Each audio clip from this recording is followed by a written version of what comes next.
동성 간 직장 내 성희롱 신고할 수 있나요?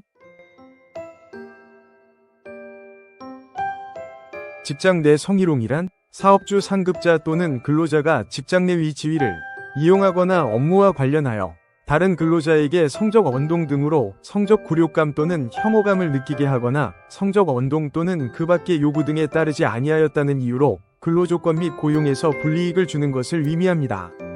남녀고용평등법 제14조를 살펴보면 직장 내 성희롱 발생 시 사용자로 하여금 해당 사실 확인을 위한 조사 및 행위자에 대한 징계 등의 조치를 지체 없이 취하도록 규정하고 있으므로 직장 내 성희롱 행위는 법적으로도 정당한 징계 사유에 해당합니다.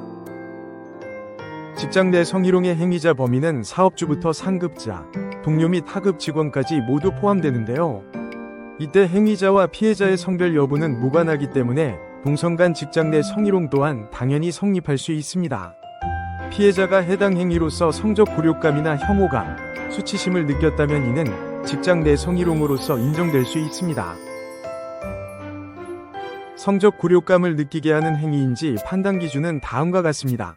당사자의 관계, 행위가 행해진 장소 및 상황, 행위에 대한 상대방의 명시적 또는 추상적인 반응의 내용, 행위의 내용 및 정도, 행위가 이례적 또는 단기적인 것인지 아니면 계속적인 것인지 여부 등 구체적인 사정을 참작하여서 판단해야 합니다. 직장 내 성희롱 징계 양정, 행위자의 비위 정도, 사업장의 특징, 취업규칙이나 인사규정상의 직장 내 성희롱 관련 징계 규정, 사용자의 평소 직장 내 성희롱에 대한 조치 태도, 피해자의 위견, 이전 직장 내 성희롱 관련 징계 양정과의 형평성 등 다양한 재반 사정을 고려하여 정하여야 합니다.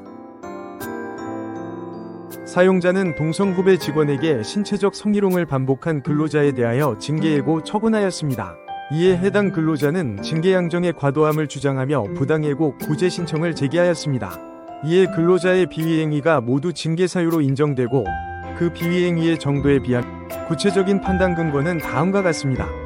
기간제 근로자인지 여부, 근로자가 피해자에게 행한 팔뚝을 만지거나 꼬집는 행위, 옆구리를 만지는 행위, 가슴을 접촉한 행위, 양쪽 귀를 만지는 행위, 목을 감싸 조르는 행위, 성기를 잡으려고 한 행위, 엉덩이를 접촉한 행위는 모두 직장 내 성희롱 행위로 인정된다.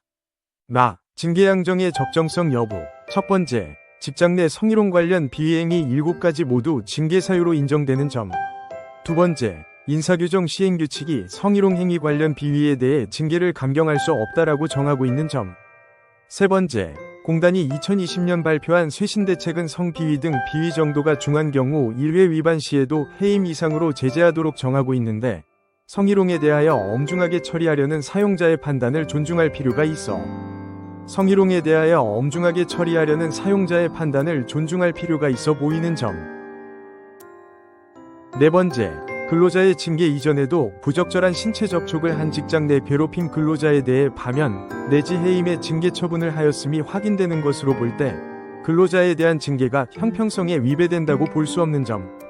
다섯 번째, 상당 기간 동안 수차례에 걸쳐 피해자의 위도에 반해 지속적 반복적으로 부적절하게 신체 접촉을 한 점으로 볼 때 비위의 정도가 심하고 고의가 있는 경우에 해당하는 것으로 보이는 점 등을 고려할 때 징계 양정에 있어 사용자가 재량권을 일탈 남용한 것이라고 보기 어렵다.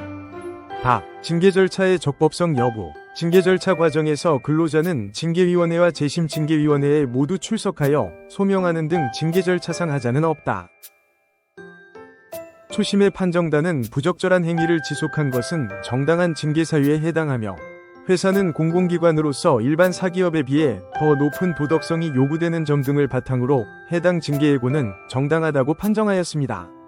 재심의 판정단은 근로자의 직장 내 성희롱 관련 비위행위 7가지가 모두 징계 사유로 인정되는 점, 인사규정, 시행규칙상 성희롱 비위는 감경 대상에 해당하지 않는 점, 사용자는 과거 성비위 행위에 대해 원스트라이크 아웃 등 무관용 원칙을 적용하기로 한 쇄신대책을 발표하였던 점, 성희롱에 대해 엄중하게 처리하려는 사용자의 판단을 존중할 필요가 있어 보이는 점 등을 종합하여 근로자에 대한 해고 처분의 정당성을 인정하였습니다. 노무법인 로엔이 함께하겠습니다. 동성 간 직장 내 성희롱의 경우에는 직장 내 성희롱에 대한 굳어진 인식 때문에 피해자가 신고하는 데에도 어려움이 있을 뿐만 아니라 신고를 한다고 하더라도 2차 가해로 이어지는 경우도 많습니다. 혼자 어려움에 고민하지 마시고 전문가를 찾아 정확한 진단과 해결 방안을 찾으시길 권해드립니다. 농우법인 로엔이 함께하겠습니다. 부당해고 구제 신청 전 꼭 해보세요. 농우법인 로엔이 직접 개발한 무료 해고 확률 계산기로 나의 부당해고 사건의 승소 확률을 알 수 있습니다. 자세한 방법은 해고 확률 계산기 사이트 파시브러에서 확인하시기 바랍니다.